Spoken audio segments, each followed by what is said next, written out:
ఈ కార్యక్రమానికి వచ్చి మనల్ని ఆనందంలో ముంచెత్తినటువంటి నరేష్ అన్న గారికి ప్రత్యేకమైనటువంటి ధన్యవాదాలన్న. మరియు మన విలేజ్ సెక్రటరీ గారు రామ్మోహన్ గారికి కూడా ప్రత్యేక ధన్యవాదాలు. మరియు రవి వేదిక ఇంకోటి మా గ్రామంలో మా మిత్రులు పోలీస్ డిపార్ట్మెంట్ అండి, వాళ్ళు క్రాంతి అండ్ మిత్రుడు కృపావరం సృజన్ కొద్దిగా వేదిక మీదకి వస్తే మీరు కూడా ఒక్క నిమిషం ప్లీజ్ ప్లీజ్ ప్లీజ్. ముందుగా మన గురించి అంశాలు మాట్లాడతారు అన్న.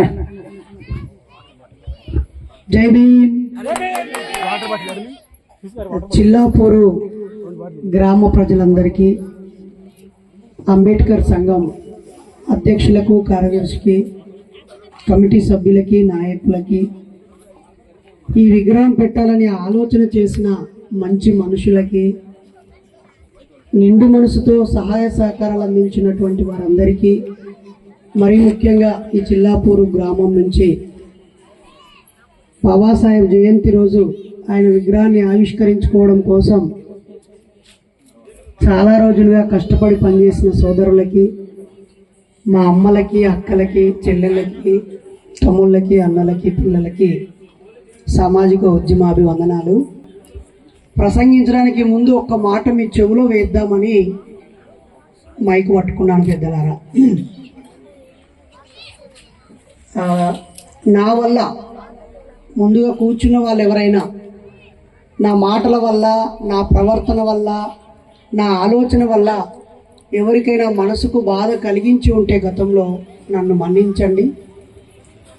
రెండవది, చక్కగా ప్రతి మాటను మీరు రికార్డు చేయండి. ఆ 25 నిమిషాలు కేవలం బాబాసాహెబ్ గురించి నేను చదువుకున్న పుస్తకాల్లో నుంచి నిజాలు మాత్రమే చెబుతాను. ఆ నిజాలలో కూడా కొన్ని నిజాలు చెప్తే మనుషులు జీర్ణించుకోలేరు, కోపానికి వస్తారు. అలా కోపానికి వచ్చే విషయాలన్నీ పక్కకు పడేసి ఎదురుగా నన్ను తిట్టడం కోసం కూర్చున్న వాళ్ళకి, నేనేమన్నా తప్పు చేస్తే తన్నడం కోసం వచ్చిన వాళ్ళని కూడా శబ్బాష్ అని నాతో సెల్ఫీ దిగించుకొని పోతా. మధ్యలో ఎక్కడ కరెంటు వీకుదామని ఉన్నోళ్ళేమో అనుకుని జనరేటర్ కూడా స్టార్ట్ చేసి పెడతాను రెడీగా. ఎన్ని అవరోధాలు సృష్టించినా నేను వీడికి మీ బిడ్డగా వచ్చింది, నేను చదువుకున్న మంచి మాటలని మీకు అందరికీ అందించి, ఈ కొడుకు మంచోడు, మంచోనే తీసుకొచ్చిర్రు మా వాళ్ళు, ఆ మాట్లాడినోడు అక్కలు ముక్కలు మాట్లాడలేదు, ఎవరినో రెచ్చగొట్టలేదు, ఇంకెవరినో బాధ పెట్టలేదు, ఆయన నోట్లకెళ్ళి వచ్చిన ప్రతి మాట మంచిగున్నది, ఇసొంటోళ్ళను ఏరుకొని తీసుకొని రాండి అని మీరందరూ అనేటట్టు నేను మాట్లాడతా. కాబట్టి ప్రజలారా, బైరి నరేష్ అంటే దేవుళ్ళను తిట్టినవాడు కాదు. 30 సంవత్సరాలుగా నాకు 43 ఏండ్లు, 30 సంవత్సరాలుగా మూఢనమ్మకాల మీద ప్రజలను చైతన్యం చేస్తూ ఊరూరా తిరిగిన కొడుకు. టీవీల కోసం ఆశపల్లే, పేపర్లు రావాలని ఆశపల్లే, నలుగురు చెందాలియాలని ఆశపల్లే, ప్రయాణం కూడా చేసిన. మీ దేవరకొండ నుంచి మొదలుకుంటే మీరు ఈ 2 రాష్ట్రాలలో నేను పోని మండలం లేదు. అయితే ఎప్పుడో 2-3 ఏళ్ల కింద ఓ అంబేద్కర్ మీటింగ్ కాడ, అయ్యా మీరు కొద్ది రోజులు మిమ్మల్ని మీరు కంట్రోల్ చేసుకోవడానికి రకరకాల మాలలు వేసుకుంటున్నారని చెప్పి రాత్రి ఒకటింటికి మాట్లాడుతూ, అంతకుముందు జరిగిన కొన్ని బాధ కలిగించే విషయాల వల్ల కొంచెం నా వాళ్ళే ఉన్నారనుకొని మాట్లాడిన 10 రోజుల తర్వాత ఆ మాటల్ని తిప్పి నన్ను ముప్పు తిప్పలు పెట్టి పోలీస్ స్టేషన్లో కేసులు పెట్టిరు నా మీద. నేను ఒక అమ్మాయిని చెడ్డగా చూసినోని కాదు, నేనే కులం లేకుండా, కట్నం లేకుండా, అయ్యగారు లేకుండా 16 ఏళ్ల క్రితము ఒక అమ్మాయి మెడలో దండేసి పెళ్లి చేసుకున్నా. ఇప్పటి వరకు ఇవాళ పొద్దుగాల 3 పెళ్లిళ్ళు చేసిన, 240 పెళ్లిళ్ళు చేసిన. మీకు పుట్టిన 2 పిల్లల పెళ్లిళ్ళు చేయడానికే మీకు ఎంత గోసు ఉంటుందో తెలుసు కదా. 240 లగ్గాలు చేసిన నేను, దాదాపు 5-6 వెయ్యిల మీటింగులలో మాట్లాడిన నేను. ఎన్ని మీటింగులో లెక్కలేనండి. కాబట్టి ప్రజలారా, ఒక మనిషిని చూడంగానే ఇక కర్రెగున్నాడని వీడు వేస్ట్ గాడు అనుకోవద్దు. లేకపోతే ఈయన కులం తెలవగానే పలానా కులపూడ తెచ్చి అని అనుకోవద్దు. అట్లా అనే మనస్తత్వం మార్చుకోవాలి. మనం నిండు మనసు రావాలి. చెప్పిన దాంట్లో తప్పు ఉంటే బిడ్డ ఇది తప్పు అని చెప్పాలి. తప్పు మళ్ళీ మళ్ళీ చేస్తే జైల్లో పెట్టాలి. అదే తప్పు మళ్ళీ మళ్ళీ చేస్తే కొట్టినా పర్లేదు, చంపినా పర్వాలేదు. కానీ తప్పే చేయకుండా, అసలు అది తప్ప ఒప్ప నిర్ణయించకుండా ఒక అభిప్రాయానికి రావద్దని మీ అందరికీ చేతులు జోడించి కోరుతున్నాను. ఎస్, మీరు ఏ రకంగానైనా నాకు ఒక 10 పరీక్షలు పెట్టుర్రి. 10 చెడ్డ అలవాట్లల్లా ఈ ఊళ్ళో ఒక 100 మంది ఉంటారు కావచ్చు, ఏ చెడ్డ అలవాట్లు లేని వాళ్ళు. అన్ని అలవాట్లు ఉన్న వాళ్ళే 100కి 90 మంది ఉంటారు. లేదా భార్యను కొట్టినోళ్ళు తిట్టినోళ్ళు ఉంటారు. నాకల్లా 0 మార్కులు. తిట్టి కొట్టి గొడవడి పంచాయతీలలో పోయినని కాదు, బాబాసాహెబ్ కోసం మాట్లాడి జైలుకు పోయిన తప్ప నా వ్యక్తిగత జీవితంలో జైల్లో అడిగే పెట్టలే. నాతో చదువుకున్న వాళ్ళు, డిఎస్పీలు అయిన వాళ్ళు, కానిస్టేబుల్ అయిన వాళ్ళు, టీచర్లు అయిన వాళ్ళు నా నెత్తి మీద ఎన్ని ఎంటికలు ఉన్నాయో అంతమంది ఉంటారు. అయినా నేను ఏ రోజు చట్టాన్ని నా చేతిలోకి తీసుకోలేదు. అయినా ఒకరిని బాధ పెట్టి సంతోషపడితే అది సంతోషం అవుతుందా? అందరినీ మెప్పించి సంతోషపడితే అది సంతోషం అవుతుంది. మన మాటలు 10 కాలాలు గుర్తుండి, అరే అమ్మ బొమ్మ పెట్టుడు కాదురా, ఆ రోజు ఒక ఆయన వచ్చిండు, పొడుగున్నాడు, కర్రం చేసుకున్నాడు, ఎర్ర సంచి జబ్బకేసుకున్నాడు, వాడు మాట్లాడిన ఒక్కొక్క మాట మాకు ఇట్లా గుచ్చినట్టయి, మా మెదడు కడిగినట్టయి, మాకు దిల్ ఖుషి అయింది, మంచిగా చెప్పిండు అని గుర్తుండాలి. అంతగానే వాడు వచ్చిండు, వాడికి మైక్ ఇయ్యంగానే అక్కలు ముక్కలు ఏదో మాట్లాడినంత పిచ్చి పిచ్చిగా, ఏదో తాగినో లెక్కనో, లేకపోతే ఇక నాకేం మైకు దొరికిందని ఆగమాగం మాట్లాడి మీటింగ్ అంతా షిల్ల కల్లం చేసిండు, దొంగబాడుకావని అనిపించుకోను నేను. ఇక్కడున్న చిన్న పిల్లలు సార్ అని నాకు 2 చేతుల దండం పెట్టాలా. ఇక్కడున్న నా తమ్ముళ్ళు గుండె కద్దుకొని మా అన్న మా కోసం వచ్చినని ప్రేమను పంచాలా. ఇక్కడున్న అక్కలు, అన్నలు, చెల్లెలు, తమ్ములు అందరూ మా ఊరికి ఒక నిజమైన అంబేద్కర్ వారసుడు, అంబేద్కర్ దారిలో వెళ్ళి ఆయన శిష్యుడు వచ్చిండు, బుద్ధుడి శిష్యుడు వచ్చిండు, సంఘ సంస్కరణ కోరుకునే సంఘ సంస్కర్త వచ్చిండు, బాగా పెద్ద చదువులు చదువుకున్న మంచి మనిషి వచ్చిండు, ఒక మాట్లాడే కాదు అతని బతుకులో కూడా పాటించే వ్యక్తి వచ్చిండు అని మీరందరూ సంబరపడాలని కోరుకుంటున్నాను. బాబాసాహెబ్ విగ్రహాన్ని మేమందరం తలా ఇన్ని పైసలు వేసుకొని ఎక్కడ బుక్ పెట్టలే, ఎక్కడ బయట ఉన్న అడగలే అని చెప్తే నాకు ఉప్పొంగిపోయి ఇక్కడికి వచ్చిన. ఇవాళ నేను నా భార్య గవర్నమెంట్ టీచరు, పెళ్ళైనాక 5 ఏళ్ళు చదివిపిస్తే ఆమె కష్టపడి టీచర్ అయింది. ఓపెన్ కేటగిరీలా, రిజర్వేషన్లో కాదు, ఓపెన్ కేటగిరీలో గవర్నమెంట్ టీచర్ అయింది. మొన్న 86,000 ఆమెకు 10వ తారీఖు నాడు జీతం పడ్డది. ఈ 86,000 మొత్తం అంబేద్కర్కే ఇద్దాము అని అనుకున్నాం. అనుకొని ఇవాళ పొద్దుగాల 6 గంటలకు 1000 మందితోటి పెద్ద అంబేద్కర్ బొమ్మ కాడ పెద్ద మీటింగ్ పెట్టి అందరికీ మజ్జిగ ప్యాకెట్ల కాంచెలి, ఉప్మా దాకా, బాబాసాహెబ్ ఫోటోల కానుంచెలి, కండువల దాకా, అందరికీ జోబు బ్యాడ్జీలు, ఐడీల దాకా అన్ని ఖర్చులు నేను నా భార్య ఇద్దరమే పెట్టినాము. అంటే ఈ నెలల నేను నా భార్య కలిసి 86,000 రూపాయలు అంబేద్కర్ గారి కోసం ఇచ్చినోళ్ళం. మేము అడుక్కునేటోళ్ళం కాదు, మేము ఇచ్చేటోళ్ళం, త్యాగం చేసేటోళ్ళం, ఉత్త మాటలు చెప్పేటోళ్ళం కాదు, బతికి చూపించేటోళ్ళం, ఎట్లా బతకాలో నేర్పించేటోళ్ళం. అలాంటి మమ్మల్ని సమాజంలో ఉన్న చెత్త కడగడానికి చీపురు గట్ట పట్టుకొని 24 గంటలు ప్రయాణం చేస్తూ ఊడ్చుకుంటూ పోయే మమ్మల్ని చెడ్డవాళ్ళుగా అర్థం చేసుకుంటే ఎట్లా? ఎవరి సొమ్ము తిన్నాం, ఎవరిని బాధ పెట్టినాం? రారి ఒకసారి ఇంటికి వచ్చి చూడండి, ఇంటికి తాళం ఉండదు. మా ఇంటికి ప్రతిరోజు 5 మంది 10 మంది వస్తూనే ఉంటారు. కాబట్టి ప్రజలారా, ఎప్పుడైనా ఒక మనిషిని అపార్థం చేసుకోవడం చాలా ఈజీ, కానీ అర్థం చేసుకోవడం కష్టం. అపార్థం చేసుకోవద్దని కోరుతూ, బాబాసాహెబ్ అంబేద్కర్ కూడా మనకు ఒక 10 ఏళ్ల క్రితం నుంచే, ఒక 10 ఏళ్ళు 20 ఏళ్ళ నుంచే అంబేద్కర్ గారు తెలుసు. అంతకుముందు అంబేద్కర్ గారి పుస్తకాలు మనకు తెలుగులో రాలే, పూలే పుస్తకాలు తెలుగులో రాలే. అప్పటికి ఫేస్బుక్, యూట్యూబ్, వాట్సాప్ లేదు కాబట్టి ఈయన హరిజనుడు, ఈయన ఎస్సీ వాళ్ళ కోసం మాలమాదిగల కోసం ఏదో చేసిండట, ఈయన రిజర్వేషన్ ఇచ్చిండట అని ఒక పుస్తకముల సగం పేజీలు ఆయన గురించి రాసి ఇడిచిపెట్టారు. ఈయన హరిజనుల కోసం కృషి చేశాను, రాజ్యాంగ ముసాయిదా కమిటీ చైర్మన్గా ఉండేను, ఇతను అస్పృశ్యత అంటరానితనంపై పనిచేసిన 4 వాక్యాలు రాసి ఇడిచిపెట్టారు. కానీ ఎప్పుడైతే మనకు యూట్యూబ్ వచ్చిందో, ఫేస్బుక్ వచ్చిందో, వాట్సాప్ వచ్చిందో, టీవీలు రేడియోలు అన్నీ వచ్చినాక మనోళ్ళందరూ ఆయన రాసిన పుస్తకాలన్నీ చదివి చదివి చదివి చదివి అందరికి అర్థమయ్యేటట్టు చెప్పడం వల్ల ఓహో ఈరోజు నేను ఇలా మంచి పంజాబీ డ్రెస్ వేసుకున్నా, పట్టు చీర కట్టుకున్నా, బంగారం పెట్టుకున్నా, ప్యాంట్ షర్ట్ వేసుకున్నా, టోపీ పెట్టుకున్నా, కండువా పెట్టుకున్నా, బూట్లు వేసుకున్నా, కుర్చీ మీద కూర్చున్నా, ఇంట్లో ఇంత మంచిగా ఉన్నా అంటే ఇది నా కష్టం అనుకుంటానా?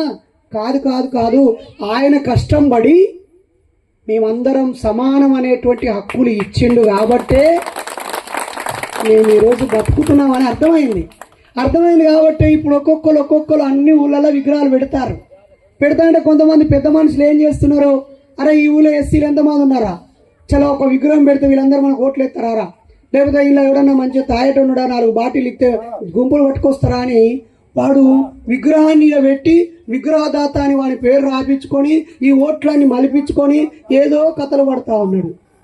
అట్లా కాకుండా ఇక్కడ అరే బాబు మేము మా తలను తాకట్టు పెట్టము, మా చేతులు కట్టుకొని మీ కాళ్ళ దగ్గర నించొని అడుక్కోము, మీరు రాగానే కుర్చీలేసి మేము నించోము, ఇది బాజాప్తుగా మా రెక్కల కష్టంతో మేమే పెట్టుకుంటాము అని ఒక కసితో పెట్టిన విగ్రహం ఇది.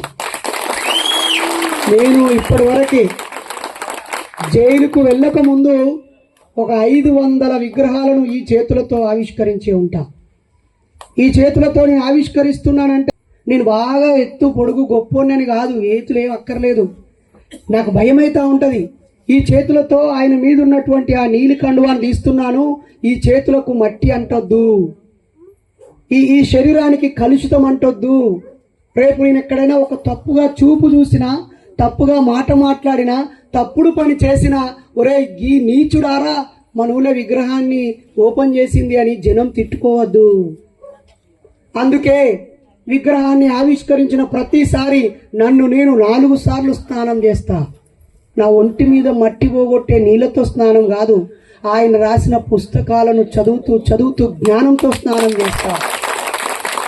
ఉత్తమంగా ఎట్లా మాట్లాడాలి, మా ప్రజలకు అర్థమయ్యేటట్టు ఇంకెట్లా మాట్లాడాలి, ఇంకా అరటిపండు ఒలిసినట్టుగా వాళ్ళ నోట్లో పెట్టినట్టుగా ఎట్లా మాట్లాడాలి, నన్ను నేను ఇంకా మంచిగా ఎట్లా తయారు చేసుకోవాలని రోజు కష్టపడుతూనే ఉంటాం ప్రజలారా.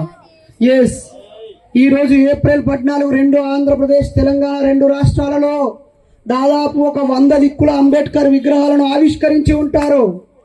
100 దిక్కుల. కానీ ఆ 100 విగ్రహాలలో 90 విగ్రహాలు రేపు సర్పంచ్, ఎంపీటీసీ, జెడ్పీటీసీ ఎన్నికలు వస్తాయని చెప్పి ఎవరో ఒకరు పెట్టినవి ఉంటాయి. అందులో 10 మాత్రమే ఇట్లా కష్టపడి సొంతంగా పెట్టుకున్నాయి ఉంటాయి. ఆ ఆవిష్కరించిన మనుషులు, నేను తప్పు పట్టట్లేదు, వాళ్ళు మంచోళ్ళే. ఆ ఆవిష్కరించిన మనుషులు ఈరోజు తన మెడలో ఏ పార్టీ కండువా వేసుకొని ఆవిష్కరించిండో రేపు ఏడాది తర్వాత మల్లిడికి దండేసేటప్పుడు ఏ కండువాతో వస్తాడో ఆయనకు తెలియదు, ఈయనకు తెలియదు. కానీ బైరి నరేష్ ఈరోజు 43 ఏళ్ల వయసు, ఇప్పుడు ఈ బ్లాక్ షర్ట్తో ఉన్నాడు. ఇంకో 20 ఏళ్ళ తర్వాత కూడా ఇదే బ్లాక్ షర్ట్తో ఉంటాడు. ఏ పార్టీకి తల వంచడు, ఏ పార్టీకి గులాంగిరిగా మారడు. ఎక్కడ కులం పేరుతో అన్యాయం జరిగినా, మతం పేరుతో దుర్మార్గం జరిగినా, మానవత్వం మంటగలిసిన, చిన్న పసి హృదయాలను గాయం చేసిన, వృద్ధుల హృదయాలను చిత్రం చేసిన, ఎక్కడ వనరులు దోపిడీకి గురైనా, ఎక్కడ అన్యాయం అక్రమం జరిగినా కులాలకు అతీతంగా, మతాలకు అతీతంగా, పార్టీలకు అతీతంగా స్పందించడంలో మీ తమ్ముడిగా, మీ సోదరుడుగా నేను కంపల్సరీ ఉంటా. నాకేం పెద్దగా ఆశ లేవు. బాగా మాట్లాడి అందరూ మెచ్చుకున్నాక కొన్ని ఓట్లు వస్తే ఎంపీటీసో, జెడ్పీటీసో, లేకపోతే సర్పంచో, ఎంపీపో, ఎమ్మెల్యేనో, మంత్రో కావాలని నాకు అసలే లేదు కాదు, ఉండది. ఎందుకంటే బాబాసాహెబ్, బుద్ధుణ్ణి, పూలేను, సంఘ సంస్కర్తలను చదివినాక ఈ సమాజాన్ని ఎట్లా మార్చాలా, ఎట్లా ఆలోచింపజేయాలనే ఆలోచన ఉంటుంది తప్ప నాకు నేను ఎదగాలని అనుకున్నట్లయితే ఒకవేళ ప్రశాంతంగా నా భార్యకు వచ్చే జీతం చాలు. మీకు ఇంకొక మాట చెప్తా, మా భార్య ఈరోజు అంబేద్కర్ దగ్గర ఏమని ప్రతిజ్ఞ చేసిందో తెలుసా అక్కలారా? ఈ నెల 86,000 ఇచ్చింది కదా. కానీ రేపు ఎండాకాలం సెలవులు ఈ నెల 24వ తారీఖు నుంచి చాలా అవుతాయి. 23 తారీఖు బడి అయిపోతుంది. మళ్ళీ జూన్ 12వ తారీఖు ఓపెన్ అవుతుంది. ఈ బడి అయిపోయిన రోజు నుంచి మళ్ళీ బడి చాలా అయ్యే రోజు దాకా అన్ని సెలవులు వాళ్ళ అమ్మోళ్ళ ఇంటికాడ తిని పండుకోకుండా, మా అమ్మోళ్ళ ఇంటికాడ అత్తగారి ఇంటికాడ తిని పండుకోకుండా ఈ మొత్తం సెలవులు సమాజంలో ప్రయాణం చేస్తూ గడుపుతానని బాబాసాహెబ్కు ప్రాణం ప్రతిజ్ఞ చేసింది. అంటే వచ్చే నెలలో వచ్చే జీతము, మళ్ళా జూన్లో వచ్చే జీతం, 2 నెలల జీతం కూడా సమాజం కోసం ఖర్చు పెడతా అనుకున్నారు. ఆమె బీరువాల 5,000 రూపాయల చీరువ ఒక్కటి కూడా ఉండదు. 5,000 రూపాయల చీర ఒక్కటి కూడా ఉండదు. కానీ ఆమె ఫోన్లో పిల్లలకు పుస్తకాలు కొనిచ్చినాయి, బట్టలు కొనిచ్చినాయి, పెన్నులు కొనిచ్చినాయి, ప్యాడ్లు కొనిచ్చినాయి, ఫీజులు కట్టినాయి, గిన్ని ఫోటోలు ఉంటాయి. ఆమెకు ఆ కోరిక అలా పుట్టింది. బుద్ధుడి గురించి, పూలే గురించి, సావిత్రిబాయి గురించి, మాతా రమాబాయి గురించి మొత్తం చదివినాక, పుస్తకాలు చూసినాక ఆమెను పట్టుకొని పోయినా నేను. ఈ బాబాసాహెబ్ పుట్టిన కాడికి పోయినా, ఈయన నాగపూర్లో దీక్షభూమిలో బౌద్ధం స్వీకరించిన చోటికి తీసుకుపోయినా, ఈయన గురువు అయినటువంటి పూలే దంపతులు బతికిన పూణేకు పోయి అక్కడ ఆ పూలే వాళ్ళు బతికిన ఇల్లు చూపించిన, ఆయన సమాధి చూపించిన, మాతా రమాబాయి సమాధి చూపించిన, ఈయన చచ్చిపోయినప్పుడు దాదర్లో బొంద పెట్టిర్రు, ఆ బొందను చూపించి బుజ్జి మనం చచ్చిపోయే లోపు వీలైనంత మంది మనుషుల ప్రేమను సంపాదించుదాము అని చెప్పిన. కాబట్టి ఈరోజు నేను నా భార్య గురించి గొప్పలా అనుకోకండి, చెప్పడం అవసరంగా చెప్తున్నా. కాబట్టి ప్రజలారా, నేను నా భార్య ఇద్దరం కలిసి మూఢనమ్మకాలు పోవాలని ఒక్క అంశం మీద పనిచేస్తున్నాం గంతే. వాటి వల్ల ప్రజలు ప్రాణాలు కోల్పోతున్నారు. 3 రోజుల క్రితం భారతి అనే ఆమెకు ఉరిశిక్ష వేసింది కోర్టు. భారతి అనే ఆవిడకు నల్లగొండ జిల్లా గతంలో, ఇప్పుడు సూర్యాపేట జిల్లా మోతే మండలము చిన్న మంగలిపాడు గ్రామంలో భారతి అనే ఆవిడ తన 7 నెలల బిడ్డను కర్ర కోసింది, శివుడు కోయమన్నాడని చెప్పింది. ఆమెకు మొన్న ఉరిశిక్ష వేసిండు. అలాంటి నమ్మకాలు ఈ చుట్టుపక్కల మఠంపల్లి దగ్గర ఒక మంత్రాల పేరుతో ఒక మనిషిని చంపేసిండు. మొన్న దేవరకొండ దగ్గర కూడా ఒక మతిస్థిమిత లేని వ్యక్తిని ఏడాది క్రితము కాళికా బొమ్మ దగ్గర మనిషి తల నరికేసి పెట్టిళ్ళు. ఆ పక్కపొంటి డిండి దగ్గర ఒక ఊరిలో మంత్రాల పేరుతో ఇల్లులు కాలిపోతున్నాయంటే వచ్చినాము. ఆ నాగర్ కర్నూలు, అచ్చంపేట, లింగాల, మన్ననూరు ఎన్ని ఊర్లు తిరిగినామో మేము. మీ నల్గొండలో నోముల అనే ఊరిలో మంత్రాల పేరుతో ఒక మనిషిని కొట్టి చంపబోతే అతన్ని కాపాడడం కోసం పరిగెత్తుకుంటూ వచ్చినాం. మొన్న మేము పెళ్లి చేసిన అనూష అనే అమ్మాయిని వడ్డెరకులం అమ్మాయి మాదిగ అబ్బాయికి ఇచ్చి పెళ్లి చేస్తే హాస్పిటల్కి పోతే ఆమెను ఎత్తుకొని పోయారు. డీజీపీ గారితో మాట్లాడి ఆమెను ప్రాణాలతో పట్టుకొచ్చి ఇచ్చినాం. ఇక్కడ ప్రణయ్ని చంపేస్తే మేము 150 మంది మేము నల్ల సొక్కాలు వేసుకొని వచ్చినాం. పెద్ద నల్ల జెండాలు పట్టుకొని మీకు ఆ వీడియో చూస్తే కనిపిస్తాం మేము నల్ల చొక్కాలు వేసుకొని. కాబట్టి ప్రజలారా, రాజకీయాలు ఒక్క అంశమే కాదు. ఏదో ఎన్నికల ముందు నెల రోజులు 2 నెలలు ఈ పార్టీ వాళ్ళు ఇటు, ఆ పార్టీ వాళ్ళు అటు ఏదో ఒకటి చెప్తారు, ఓట్లు ఎత్తారు, అది పక్క పెడదాం. అది పెద్ద విషయం, మనం అటు మాట్లాడుకోవద్దు. దానికంటే పెద్ద విషయం ఉన్నది ఇక్కడ. మన బతుకులను ప్రభావితం చేస్తున్న విషయాల గురించి మనం మాట్లాడుకోవాలి. మన చదువులు, మన పిల్లల చదువుల గురించి మాట్లాడుకోవాలి. మన అవ్వ అయ్య, మన అన్న తమ్ముడు ఆత్మహత్యలు చేసుకుంటున్నారు, వాటి గురించి మనం మాట్లాడుకోవాలి. మానవ సంబంధాలు దెబ్బతిని గొడవలు పెట్టుకుంటున్నారు, కలిసిమెలిసి బతుకుతలేరు. సౌభ్రాతృత్వము అని రాసిండు బాబాసాహెబ్ భారత రాజ్యాంగంలో.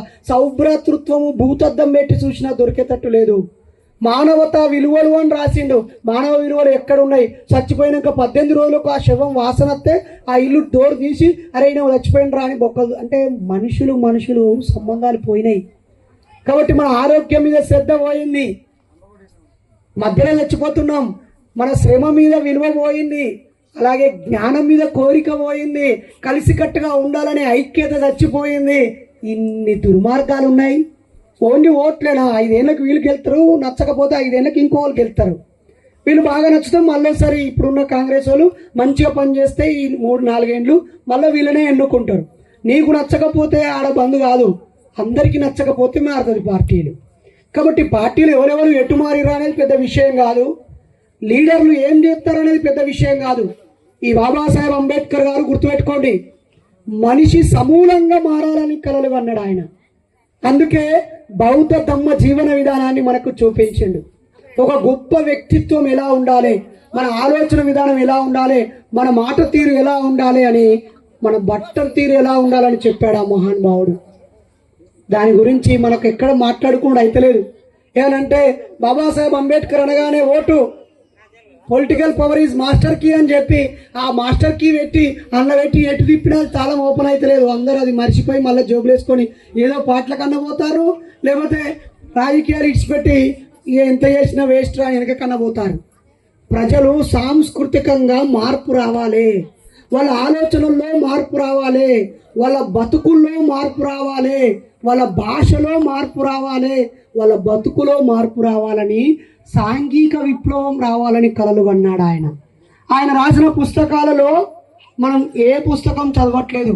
ఆర్థికంగా ఎదగడం కోసము ఆయన ఎకనామిక్స్ మీద PhD చేసిండు ఆయన. ఈరోజు మనకి ఎకనామిక్స్ అనే సబ్జెక్ట్ మీదనే అవగాహన ఉండదు. ఎవరో బీకామ్ చదివిన వాళ్ళకి ఎకనామిక్స్ అనే కాడ ఆగిపోతాం, లేదా బ్యాంకు కోచింగ్ పోయిన వాళ్ళు ఎకనామిక్స్ కాడ ఉంటాం. కానీ నా ముందున్న చదువుకున్న పిల్లలారా, ఇప్పుడు మీ చేతిలో యూట్యూబ్ ఉన్నది కదా, ఒక్కసారి ఎకనామిక్స్ క్లాసెస్ అన్ని వినండి.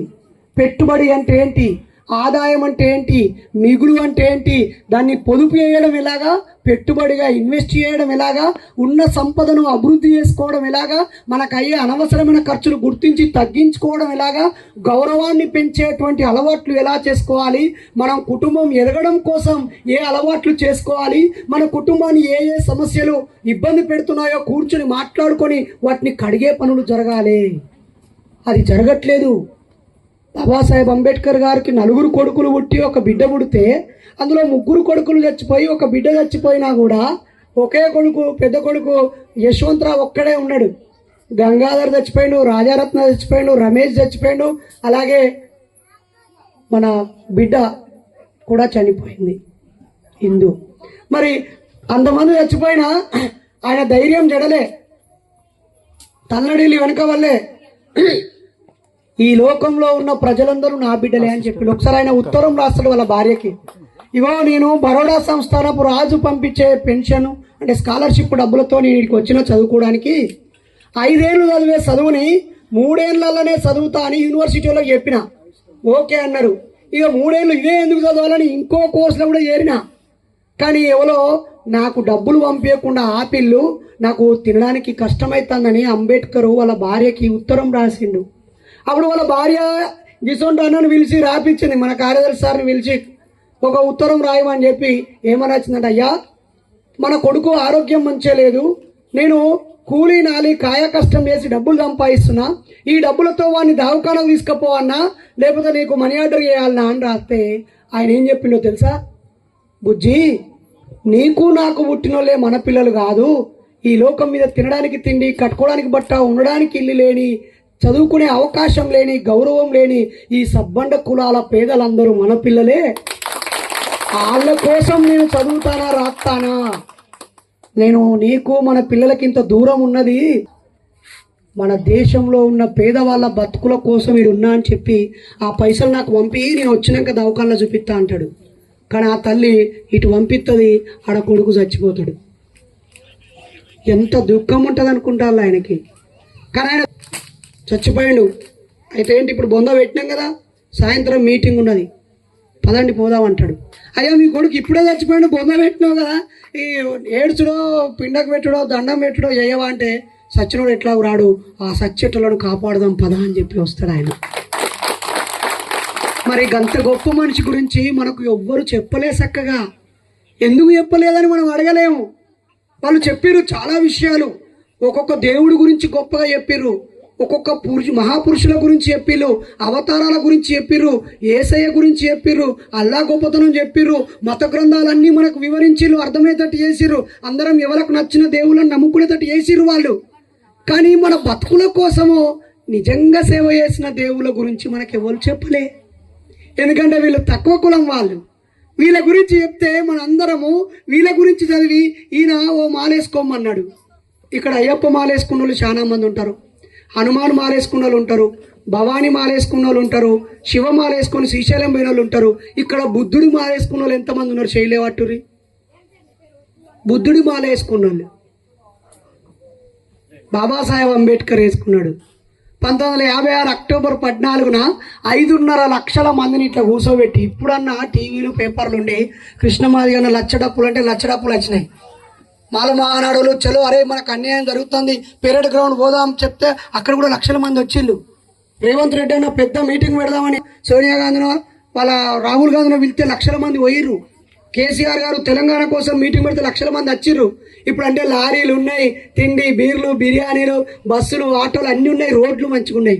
కానీ 1956లో 5.5 లక్షల మందిని ఇట్లా పెట్టి అందరికీ బుద్ధుడి మాల వేసిండు. బుద్ధుడి మాల అంటే తెలుగునే తెలియదు, మనకు అవ్వాలి చెప్పలే. మనకంటే ఇక్కడ గురుస్వామి ఉంటాడు, ఇట్లా వేసుకోరా రే నువ్వు కొంచెం అటు ఇటు పోతున్నాడు, మీ అవ్వ చెప్పింది ఈసారి మంచిగా వేసుకో, పొద్దున్న రా తానం చేయి దండం పెట్టుకో అంటాడు. అదేదో తప్పేం లేదు అసలు, అలా మంచిదే అది. కానీ మనకు అసలు బాబాసాహెబ్ అంబేద్కర్ వేసిన బుద్ధుడి మాల ఎవ్వరికి తెలియకపోయే, ఇక్కడ ఒక్కరు సుతా బుద్ధుడి మాల వేసుకోకపోయే. ఇక మనం ఆయన గురించి ఎట్లా మాట్లాడుకునేది? కష్టమే నిజంగా. అంటే అలా పడ్డ ఇప్పుడు ఆయన 3 బాధలు రాసిండు పేపర్లా పుస్తకంలా. నువ్వు ఎందుకని నీకు బాగా అవమానం జరిగి బాధపడ్డ విషయాలు చెప్పు అంటే ఆయన 3 చెప్పిండు. ఆ 3 చెప్తే మన కళ్ళకు నీళ్ళు ఆగాయి. ఒకటేమో తను చిన్నగా ఉన్నప్పుడు పావుగా పెడితే కటింగ్ చేసేటప్పుడు ఆయన రూపాయి ఇస్తాడు మంగళన్నకు, పావులకు కటింగ్ చేస్తాను కదా నేను రూపాయి ఇస్తా నాకు కటింగ్ చేయ అంటాడు. అనగానే ఇట్లా కత్తెర పెట్టగానే ఆ పక్కన ఒక ఆయన వచ్చి ఏ వీడు తక్కువ కులపోడు గవానికి కటింగ్ చేస్తావా అంటాడు. అనగానే ఆయన రూపాయి ఆయన ముఖం మీద కొట్టి చి తక్కువ కులమోడా నీకు కటింగ్ చేయాలా, అవసరమైతే బర్రెకు ఎత్తా ఈ కుక్కకు ఎత్తా కానీ నీకు వేయపో అని ఇట్లా కాలుతోడు దంతాడు. ఆయన ఏడ్చుకుంటుంటే వాళ్ళ అక్క ఆయనకు కటింగ్ చేస్తుంది. అంటే చిన్న మనసుల ఆయన గుండెల మీద ఎంత బాధ ఉండాలి.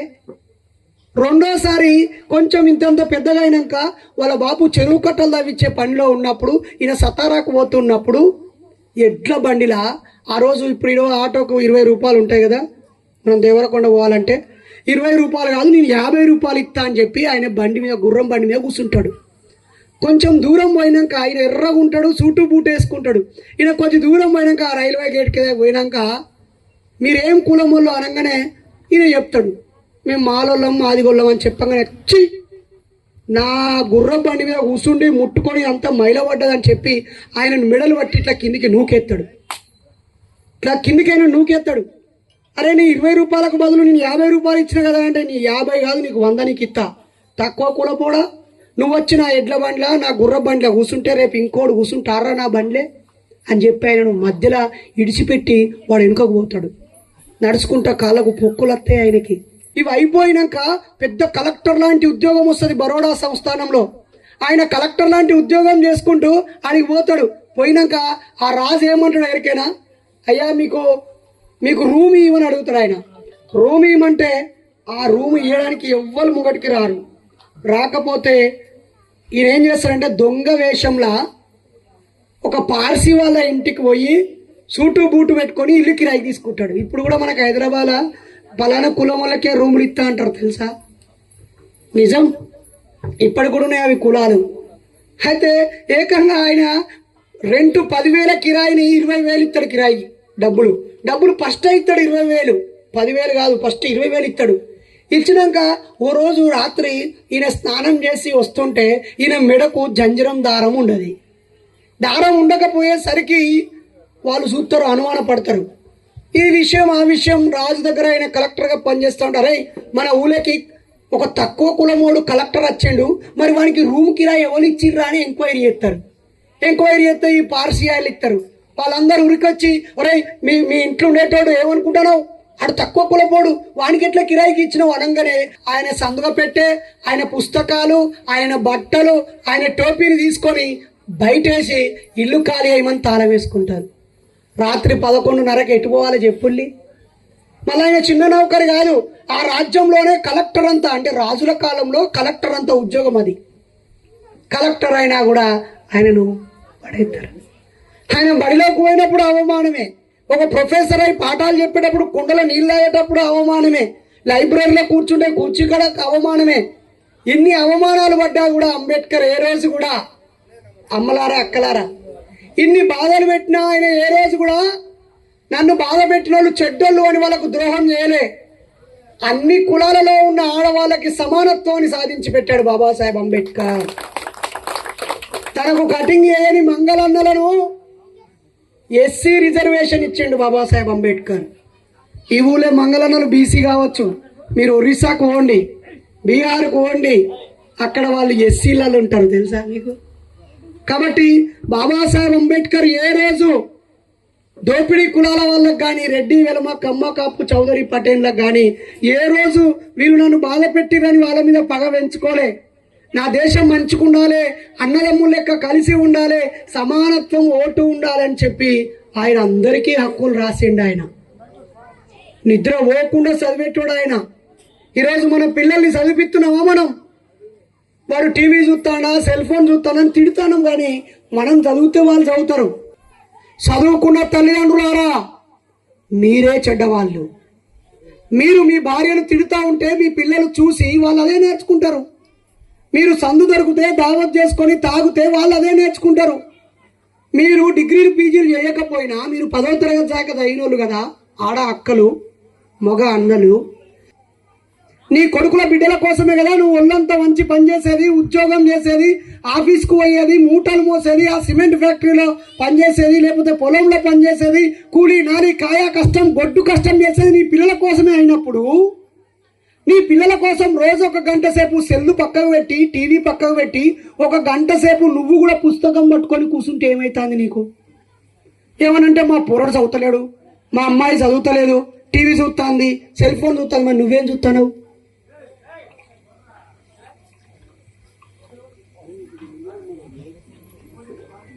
నేను అనేది నిజమే కదా. నీ పిల్లల కోసమే నువ్వు బతుకుతున్నావు, నువ్వు సంపాదించేది నీ పిల్లల కోసమే. మరి వాడు బాగా చదవాలంటే నువ్వు చదవాలి కదా. బాబాసాహెబ్ అంబేద్కర్ కోసము వాళ్ళ నాన్నగారు ఇంగ్లీష్ నేర్చుకున్నాడు, తెలుసా? ఇంగ్లీష్ నేర్చుకొని కొడుకు కూడా నేర్పించిండు ఆయనే. మరి మనం నేర్చుకుంటున్నామా? చక్కగా నాకు ఎట్లా రాదు, నువ్వు చదువురా అని ఊకే తాపుకొకసారి ముళ్ళు కట్టబెట్టి పొడిచినట్టు పొడుచుడే తప్ప కూర్చోబెట్టుకొని మంచిగా నువ్వు కూడా చదువుతూ వాడికి చదివిపిస్తే ఎంత మంచిగా ఉంటుంది. అంటే ఎక్కువ వచ్చిన వాళ్ళకి శాలువాలు కప్పాలి, డిగ్రీ ఫస్ట్ క్లాస్లో పాస్ అయిన వాళ్ళకి శాలువాలు కప్పి, యూనివర్సిటీలో సీట్లు వచ్చిన వాళ్ళకి శాలువాలు కప్పాలి. ఈ ఏడాది కాలంలో కష్టపడి గవర్నమెంట్ జాబ్ వచ్చినని స్పెషల్గా మనకి కిరీటం పెట్టి శాలువా కప్పాలిడా. ఈ ఏడాది కాలంలో వేరు కులాల పెళ్లిళ్ళు చేసుకున్న తీసుకొచ్చి ఇక్కడ, ఒరే మీ అత్తగారు లేరని బాధపడకురా, లేదా మీ అమ్మ నాన్న తిట్టిరని బాధపడకురా, మేమంతా చుట్టాలం రా, అంబేద్కర్ మీ బంధువురా అని చెప్పి కులాంతర పెళ్లిళ్ళు చేసుకున్న వాళ్ళని ఇక్కడ అభినందించాలి. వచ్చే సంవత్సరం లోపు ఒక్కొక్కరు 4 ఉపాధినిచ్చే స్థాయిలో ఎవరు ఎదుగుతే వాళ్ళని కూడా సన్మానించాలి. ఉద్యోగమే ప్రధానం కాదు, 4 ఉపాధినిచ్చే ఒక టిఫిన్ సెంటర్ పెట్టుకొని 4 పని మనుషులను పెట్టుకుంటాడు, ఒక సాఫ్ట్వేర్ కంపెనీ పెట్టి 10 మందికి ఉద్యోగం ఇస్తాడు, లేదా ఒక మ్యానుఫ్యాక్చరింగ్ చిన్న యూనిట్ పెట్టుకొని 10 మందికి ఉద్యోగం ఇస్తాడు. అలాంటి వాడిని కూడా తీసుకొచ్చి సన్మానం చేయాలి. మన అభివృద్ధి కనిపించాలి. బాబాసాహెబ్ అంబేద్కర్ కాడ చిన్నగా ఉన్నా మంచిదే, అంబేద్కర్ చిన్నగా ఉన్నా మంచిదే, కానీ మీ గుండెలలో పెద్దగా ఉండాలి. మీ బతుకుల ప్రతిబింబించాలి, మీ బతుకుల ఆయన కనిపించాలి, ఈయన ఆవరించాలి. మీకు ఇప్పుడు పూనకోవచ్చు అంటారు కదా, అట్ట మీరు జై భీమ్ హే ఇప్పుడు రే చైనవారా, అర్థమైందారా బిడ్డ, ఇది నేర్చుకున్నవారా అని చెప్పాలా. కాబట్టి దయచేసి దయచేసి దయచేసి ప్రజలారా, ఆయన కులం పోవాలన్నాడు, మనం కులం పోవాలనే ఆలోచన మనకు లేదు. ఎందుకంటే మనం పీడితులము, ఇంతకాలం అస్పృశ్యత అంటరానితనం అనుభవించిన వాళ్ళు మనం పోవాలంటాం, కానీ పోవాలని మనం అంటే కాదు, కిందున్న వాళ్ళు మనం అంటే ఉన్నది, మధ్యలో ఉన్న వాళ్ళు కాలేదు. పుస్తకం చదివి ప్రతి సంవత్సరం జనవరి 1వ తారీఖున ఆయన చచ్చిపోయేదాకా ప్రతి సంవత్సరం జనవరి 1వ తారీఖున మహారాష్ట్రలోని పూణేకి 25 కిలోమీటర్ల దూరంలో భీమా నది ఒడ్డున ఆ స్తూపం దగ్గరికి పోయి పూలు పెట్టి దండం పెట్టేటోడు బాబాసాహెబ్ అంబేద్కర్. ఆ రోజు తినుడు తాగుడు పండుడు చేసేటోడు కాదు, అందరినీ పిలిచారే, వీరుల చరిత్ర మనదిరా, తల వంచి బతికే వాళ్ళం కాదురా, మనం ఎదిరించి గెలిచిన వాళ్ళమురా అని చెప్పి అందరికీ స్ఫూర్తినిచ్చిండు. అందుకే రేపు జనవరి 1వ తేదీన మీరందరూ ఎక్కడెక్కడ ఉన్నా ఇక్కడికి వచ్చి విజయ దినోత్సవాన్ని జరపాలి. అది నిజమైన పండుగ, బాబాసాహెబ్ అంబేద్కర్ పండుగ. ఇక జనవరి అయిపోయినాక ఏముంటుందిగా, మళ్ళీ ఏప్రిల్ 14 ఉంటుంది. ఇక పుట్టినరోజు అంటే మనకు తెలిసిన ముచ్చటే. ఒక ఈ పుట్టినరోజు కాదు, అదే జనవరి 26వ తారీఖు భారత రాజ్యాంగం అమలు పొందిన రోజు. ఆయన ఆరోగ్యం పాడైనా కూడా రోజుకు 20 గంటల పాటు చదువుతూ రాస్తూ ఎదురుగా ఉన్న 100 మంది అడ్డకొచ్చని లేతంటే సమానత్వం ఉండాలిరా భయ్య అని వాదించిండు. ఈ హక్కులు ఉండాలిరా భయ్య అని రాసిండు. మహిళలకు తను ప్రెగ్నెంట్తో ఉంటుంది, ఆమెకు ఒక 6 నెలలు 8 నెలలు ఆమెకు కూర్చోబెట్టి కంటది కాబట్టి ఆమెకు జీతం ఇవ్వాలరా అని చెప్పిండు. ఆమెకు ప్రతి నెల 2 సెలవులు ఇవ్వాలరా అని చెప్పిండు.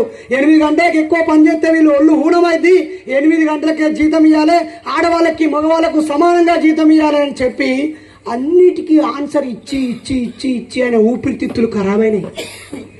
ఆయన రక్త మాంసాలతో నిద్ర త్యాగం చేసి అనేక పుస్తకాలు చదివితే రాజ్యాంగం వచ్చింది. ఈరోజు కొంతమంది అవగాహన లేని అన్నలు తమ్ముళ్ళు రాజ్యాంగం ఆయన ఒక్కడు రాయలే అంటాను. ఏమో తీబాయి నిజమే ఆయన ఒక్కడు రాయలే, అందరు రాసిర్రు, ఈనాడు లైన్లో నించున్నాడు అని చెప్పిన. కానీ అసెంబ్లీ పార్లమెంటు సమావేశాలు జరిగేటప్పుడు, రాజ్యాంగ చర్చలు జరిగేటప్పుడు అన్నిటికీ సమాధానం చెప్పిన వ్యక్తి ఈయన. అప్పటికే 100 పుస్తకాలు రాసిన మహానుభావుడు ఇంకా రాయాల్సిన 50 పుస్తకాలు పక్కకు పెట్టి రాజ్యాంగం అనే పుస్తకం రాసిండు. అందుకే జనవరి 26వ తారీఖు అప్పుడు వర్షాకాలం ఏమి ఉండదు కాబట్టి ఇక్కడ జ్ఞానానికి సంబంధించిన పోటీలు నిర్వహించి పిల్లలు యువకులు కలిసి ఇక్కడ ఒక టెంట్ వేసుకొని 26 జనవరి అంటే చాక్లెట్లు పంచి పెడతారు, జనగణమన వాడుతాము, అయిపోతుంది, లడ్డూలు పెడతారు, తింటాము, అక్కడ గాంధీ తాత ఫోటో కాడ కొబ్బరికాయ కొడతారు, స్కూల్లో సప్పట్లు కొట్టచ్చుడు కాదు. అది బాబాసాహెబ్ పండుగ.